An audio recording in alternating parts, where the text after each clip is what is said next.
सबको मिलकर के इस लड़ाई को, और 3 दिन बचे, अभी आपके पास सब कुछ लेकर के आएंगे, दारू भी लेके आएंगे, पैसा भी लेके आएंगे, भांडे भी लेके आएंगे, और क्या क्या नहीं लाएंगे, सब ले लेना, लेकिन वोट तो झाड़ू को ही देना, क्योंकि झाड़ू सफाई के काम आती है। और इतना शानदार दिल्ली और पंजाब में सफाई कर दी है झाड़ू ने, अब मध्य प्रदेश की बारी है साथियों। आने वाला समय निश्चित ही आप सबका आएगा। आप एक ऐसा नेता चुने जो आपके साथ चले, आपके सुख में रहे, आपके दुख में रहे। आप ऐसे नेता को चुनते हो जो 5 साल आपको सूरत ही नहीं दिखाता। जीतने के बाद आपका नेता कभी आपके बीच में आया क्या? सांसद आया क्या? तो फिर कैसा नेता चुनते होगा? अगर एक टाइम की सब्जी भी खरीदते हो ना, आप आलू भट्टा भी खरीदने जाओगे बाजार में, तो देख के खरीदते हो। तो जब 5 साल के लिए अपना नेता चुनते हो तो देख के नेता चुन लो। मैं आप सबसे यही विनती करने आया हूं। अगर आपने ठोक बजा करके अपना नेता चुना, आज तक हम क्या कर रहे हैं? पार्टी चुन रहे, चीत और पट खेल रहे, एक बार बीजेपी एक बार कांग्रेस, एक बार बीजेपी एक बार कांग्रेस। ये व्यवस्था परिवर्तन की लड़ाई है, इसको खत्म कर दो साथियों, नहीं तो आने वाला समय बहुत कठिन है, भयंकर कठिन समय आने वाला है। क्योंकि जो भाजपा की सरकार है उसकी नीयत सीधी सीधी खराब है कि गरीब जनता का जितना अधिक से अधिक शोषण कर दिया जाए वो करने में लगी है साथियों। प्रधानमंत्री चिल्लाते हैं कि हमने प्रधानमंत्री आवास योजना के नाम पे पूरे भारत में क्रांति ला दी। अरे क्रांति क्या ला दी प्रधानमंत्री जी? 25 रुपए लोहे को 80 रुपए किलो कर दिया, ये क्रांति ला दिया। और आप हम गरीब आदमी को, ग्रामीण अंचल के आदमी को 1,40,000 मकान बनाने के लिए दे रहे हैं। और ये यात्री प्रतीक्षालय यही गई था, उसको 2.5 लाख रुपए दे रहे थे। छोटा सा यात्री प्रतीक्षालय को 2.5 लाख देते हैं, लेकिन हमारे गरीब जनता को बनाने के लिए ग्रामीण अंचल में 1,40,000 देते हैं। ये कैसा शोषण आपका हो रहा है? आज रेत घाट की बात करूं तो जो रेत हमको 400-500 रुपए में क्षेत्र में मिलती थी, आज 2,000-2,500 रुपए में मिल रही है। ये भाजपा की सरकार ऐसा अन्याय और अत्याचार आप सब हम सब के साथ कर रही है साथियों। तो हमें सबको समझना पड़ेगा। और आने वाली 17 तारीख को 3 नंबर की झाड़ू की बटन दबा करके पूरे क्षेत्र की सफाई करना है कटंगी विधानसभा। ऐसा बाकी नहीं रहना चाहिए कि बिसापुर का कोना बच गया या खैरलांजी का कोना बच गया। झाड़ू तो पूरे क्षेत्र से लगना चाहिए, चाहे वो पठार का क्षेत्र हो, खैरलांजी हो या कटंगी हो साथियों। ऐसा मौका, और मैं चाहूंगा कि माननीय पंजाब के मुख्यमंत्री जी आए, आप उन्हें सुने। मैंने बहुत बोल दिया, आपने जितना प्यार और आशीर्वाद मुझे दिया, आप तहे दिल से मैं आपका बहुत बहुत शुक्रिया अदा करता हूं। धन्यवाद। जय हिंद, जय भारत। कटंगी विधानसभा से हमारे प्रशांत मिश्रम जी और साथ में शिवशंकर यादव जी जो कि परसवाड़ा से हमारे कैंडिडेट हैं, और शिव जायसवाल जी बालाघाट से, तो इन सभी के लिए तालियां बजाएं। दोस्तों, ये नेता लोग जनता को ऐसा समझते हैं कि इनका क्या है, ये याददाश्त इनकी कमजोर होती है जनता की, ये भूल जाते हैं। आखिरी वाले 2-3 महीने इनको याद रहते हैं, इसीलिए आखिर में आपको लॉलीपॉप देते हैं। जैसे कि बीजेपी ने दिया लॉलीपॉप के 200 रुपये गैस सिलेंडर सस्ता, लेकिन ये नहीं बताया महंगा कितना किया था। तो हम लोग हैं, हमें लगता है यार सस्ता कर दिया, कमाल है।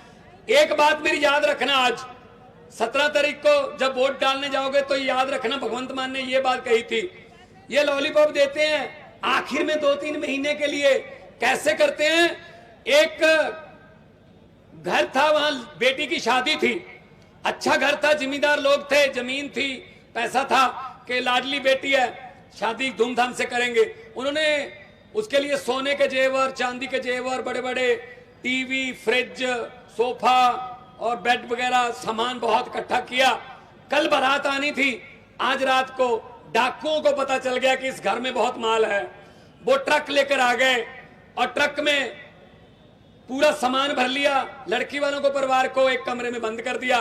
पूरा सामान ट्रक में भर के डाकुओं के सरदार ने कहा कि लड़की का परिवार किस कमरे में बंद है, ये याद रखना वोट देने से पहले। तो उन्होंने कहा जी इस कमरे में बंद है, खोलो इसको। कमरा खोला तो डाकुओं का सरदार अंदर गया, किस लड़की की शादी है? वो डरती डरती खड़ी हुई, जी मेरी शादी है। डाकुओं के सरदार ने जेब में हाथ डाला, 100 रुपए का नोट निकाला और बोले जी बेटा मेरी तरफ से शगन है, आपकी जिंदगी मंगलमय हो, बहुत बहुत आशीर्वाद। वो सारा सामान लूट के चले गए। अगले दिन पुलिस आई भाई साहब, परिवार का एक भी मेंबर डाकुओं के खिलाफ FIR लिखवाने को तैयार नहीं था। बोले भले ही सारा सामान लूट के ले गए लेकिन बंदे बड़े अच्छे थे, 100 रुपया शगन दे गए। भाई साहब हम 200 रुपए का शगन ले लेते हैं, 4.5 साल इनको लूटने देते हैं और आखिर में कहते हैं चलो देश तो लूट लिया लेकिन 200 रुपए सिलेंडर सस्ता कर दिया। ये जुमलों में मत आना, ये जुमले हैं इनके। जैसा कि बताया गया प्रशांत जी ने, दिल्ली में काम हो रहे हैं तो अचानक मोदी जी के पास कोई गया कि जी अस्पताल बन रहे हैं, गरीबों का इलाज बिल्कुल फ्री है, पैरासीटामोल की 5 रुपए की गोली से लेके 50 रुपए तक का ऑपरेशन भी गरीबों के लिए फ्री है। वो जो अस्पताल हमने कमीशन लेके बनाए थे प्राइवेट वाले, वो तो जी फ्री हो गए, क्या करें? तो मोदी जी ने कहा किसने बनवाया हॉस्पिटल? बोले जी सतिंदर जैन है, अंदर कर दो। सतिंदर जैन को जेल में डाल दिया। वैसे उसके बाद कोई गया जी सरकारी स्कूल कमाल के बना दिए केजरीवाल ने। ये तो जी प्राइवेट से निकाल के बच्चे, माता पिता अपने बच्चों को सरकारी में एडमिशन दिलवा रहे हैं। जो हमने कमीशन लेके प्राइवेट स्कूल बनाए थे वो पीट रहे हैं जी, वो तो कह रहे हैं घाटे में जा रहे हैं। तो किसने बनाए हैं सरकारी स्कूल? कहते जी मनीष सिसोदिया ने बनाए हैं, अंदर कर दो। मनीष सिसोदिया को अंदर कर दिया। फिर बोले जी अरविंद केजरीवाल देश में, छत्तीसगढ़ में, मध्य प्रदेश में जहां भी जाता है वो सीट पर सूफड़ा साफ हो जाता है बीजेपी का, तो क्या करें?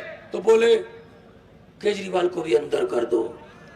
भाई साहब अरविंद केजरीवाल को तो अंदर कर दोगे लेकिन उसकी सोच को गिरफ्तार कैसे करोगे? जो अरविंद केजरीवाल की सोच ने पिछले 10 साल में लाखों करोड़ों और केजरीवाल पैदा कर दिए देश में, उनको कौन सी जेल में डालोगे? इनको बोल देना कि हम वो पत्ते नहीं हैं जो शाख से टूटकर गिर जाएं, आंधियों को कह दो अपनी औकात में रहें। तो झाड़ू द्वारा सफाई करनी है। पत्रकारों ने मुझसे पूछा कि आपने पंजाब और दिल्ली में ये बीजेपी की आंधी को कैसे रोका? मैंने कहा जी बहुत ही सिंपल है। कहते कैसे रोका? मैंने कहा जी उनका चुनाव चिन्ह क्या है बीजेपी का? बोले जी कमल का फूल। मैंने कहा हमारी पार्टी का चुनाव चिन्ह क्या है? बोले जी झाड़ू। मैंने कहा जी कमल का फूल कहाँ उगता है? कहते जी कीचड़ में। मैंने कहा झाड़ू क्या काम करता है? कहते जी कीचड़ की सफाई। मैंने कहा जी हमने झाड़ू से कीचड़ की सफाई कर दी, पंजाब और दिल्ली में कमल उगे ही नहीं। भाई साहब पंजाब में 117 सीट हैं, 92 आम आदमी पार्टी के पास हैं, बीजेपी के पास 2 हैं। स्कूटर पर भी आ सकते हैं उनके विधायक, 2 सीटें हैं। भाई साहब ऐसी सफाई करता है झाड़ू। तो इसलिए ये अभी 2-3 दिन में ना अपना सारा बारूद जो इनके पास है, जो सारा माल है वो निकालेंगे, आपके पास आएंगे। तो मैं हाथ जोड़ के विनती करता हूं जब आएंगे मना मत करना। लक्ष्मी है, घर पे आए वापस नहीं करते, आप ही का माल है भाई साहब, इन्होंने कौन सा कोई खेत बीजे हुए हैं। लेकिन हाँ ये ऐसे करके बोल देना कि हाँ, और 17 तारीख को पोलिंग बूथ में जाके झाड़ू वाला बटन दबाकर कर देना कि हाँ। जो समझ गए वो ताली बजा दो, जिनको समझ नहीं आई उनको कितना समझदार इलाका है भाई साहब, सब समझ गए कटंगी वाले। तो ये तो काम हो गया भाई साहब। ऐसी करो भाई साहब, इन्होंने हमें 70 साल बुद्धू बनाया है, हमने क्या रजिस्ट्री करवा रखी है अपनी वोट की इनके नाम। अब ये भी पार्टियां बदल जाते, तुम भी बदल दो। अरे ये तो संविधान की ओथ लेकर बदल जाते हैं, हमने कोई ओथ तो नहीं, भगवान की ओथ लेकर जाना वोट देने, बच्चों की आंखों में देखकर जाना वोट देने के कहां जा रहे हैं आज हम। तो जो ये काम ये देश को बर्बाद करने का कर रहे हैं, उसका एक ही हल है। जनता को एक ही मौका मिलता 5 साल में, वो भी 8 घंटे है भाई साहब। सुबह 8 बजे से 9 घंटे लगा लो, 8 बजे से शाम को 5 बजे तक 9 घंटे मिलेंगे 17 तारीख को। उन 9 घंटों में अगर होशो हवास कायम रखते हुए तीसरे नंबर का बटन दबाकर कटंगी को अच्छा बनाने का आपने निर्णय ले लिया तो भाई साहब किस्मत चमक जाएगी। वरना चल रहा है भाई साहब, 18 साल मामा चल गया, फिर कोई और आ जाएगा, चलता रहेगा ऐसी 70-75 साल में। तो इसीलिए मैं कहने आया हूं कि इनके जुमलों में मत आना, इनकी बातों में मत आना। ये तो भाई साहब मतलब इनका कोई दीन ईमान नहीं है, ये तो लड़ाने का काम करते हैं, वोट मांगते नहीं है। इससे पहले तो कोई वोट भी नहीं मांगने आता था, ऐसी वोट पड़ जाते थे। ये तो अरविंद केजरीवाल है जिसने इनको हेलीकॉप्टर से नीचे उतारा कि आओ नीचे वरना कुछ और हो जाएगा, झाड़ू आ गया है और झाड़ू वाले आ गए हैं। तो इसीलिए मैं कह रहा हूं घर घर में रोजगार पहुंचेगा, घर घर में नौकरी मिलेगी, बिजली मुफ्त मिलेगी, बिजली 24 घंटे मिलेगी, और सबसे बड़ी बात भ्रष्टाचारियों को बख्शेंगे नहीं। पंजाब में हमने एक फोन नंबर दे रखा है कि कोई आपको सरकारी दफ्तर में बाबू अगर कोई पैसे मांगता है तो मना मत करना, जेब में हाथ डाल के मोबाइल निकाल के उसकी फोटो खींच के हमारे पास भेज देना, बाकी काम हम 450 से ज्यादा अधिकारी जेल में बैठे हैं भाई साहब, 450 से ज्यादा, और 37,568 सरकारी नौकरियां देके आपके सामने खड़ा हूं सिर्फ 1.5 साल में। सिर्फ 1.5 साल में काम करना हो तो भाई साहब कोई प्रॉब्लम नहीं। सरकारों के पास पैसे की कमी नहीं होती, नीयत की कमी होती है बस सरकारों के पास। अगर नीयत हो तो सब कुछ हो जाता है, अगर नीयत ना, ये पब्लिक है भाई साहब, जनता है। लोकतंत्र में लोग बड़े होते हैं, लोग जब चाहें आदमी अर्श पर, और बीजेपी की तरह अहंकार करे तो लोग कहते हैं आजा बेटा फर्श पर। फर्श पर बड़े बड़े उतारे हैं लोगों ने, तो इसलिए अहंकार नहीं करना चाहिए, अहंकार नहीं करना चाहिए। मैं तो यही बोलता रहता हूं जहां भी मौका मिलता है कि पंजाब से आया हूं, आप पंजाब में फोन कर लेना। बहुत से पंजाबी मध्य प्रदेश में भी आके बसते हैं, ट्रांसपोर्टर हैं, जमीनें हैं, उनसे पूछ लेना कि पंजाब में 1.5 साल में कितनी व्यवस्था बदल गई है। तो भाई साहब आओ कटंगी में भी आओ, फिर बालाघाट में भी। वो ये बोल रहे थे ना प्रशांत जी, देखो अगर आप इनके घर पे, इनके मंत्रियों के घर के सामने जाएं किसी काम के लिए, दरवाजा खुलता है, दरवाजा खुलता है। दरवाजा खुलना, जब चाय पानी की बात छोड़ दो, एक छोटी सी विंडो बनाई होती है, उसमें से पीए बोल देता है साहब आज घर पे नहीं, अगले बुधवार को आना। अरे यार बात तो सुन ले, नहीं कोई बात नहीं, कोई बात नहीं, कभी दादे की कभी पोते की।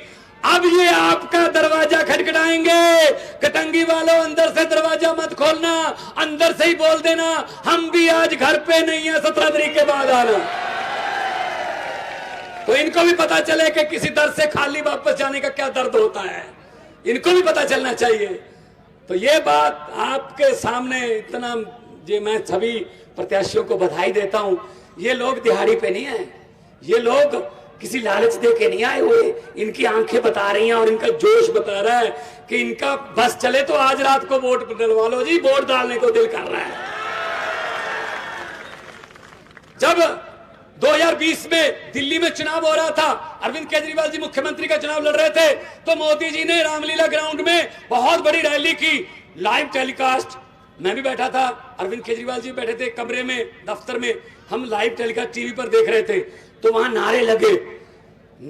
जैसे मैंने नारे सुने, मैंने कहा अरविंद जी मुख्यमंत्री बनने की तैयारी कर लो, मुख्यमंत्री बनोगे। बोले आपको कैसे पता चला? मैंने कहा जी ये नारों से पता चला। कहते नारे तो ठीक लग रहे हैं। मैंने कहा नहीं सर, नारे लाने का अंदाज जो होता है ना जनता का, वहां से पता चल जाता है कि नारा दिल से आ रहा है या फिर कोई दिहाड़ी बिहाड़ी पे आए हैं। कहते कैसे? स्टेज से नारा लग रहा था हर हर मोदी, लोग कह रहे थे हर हर मोदी।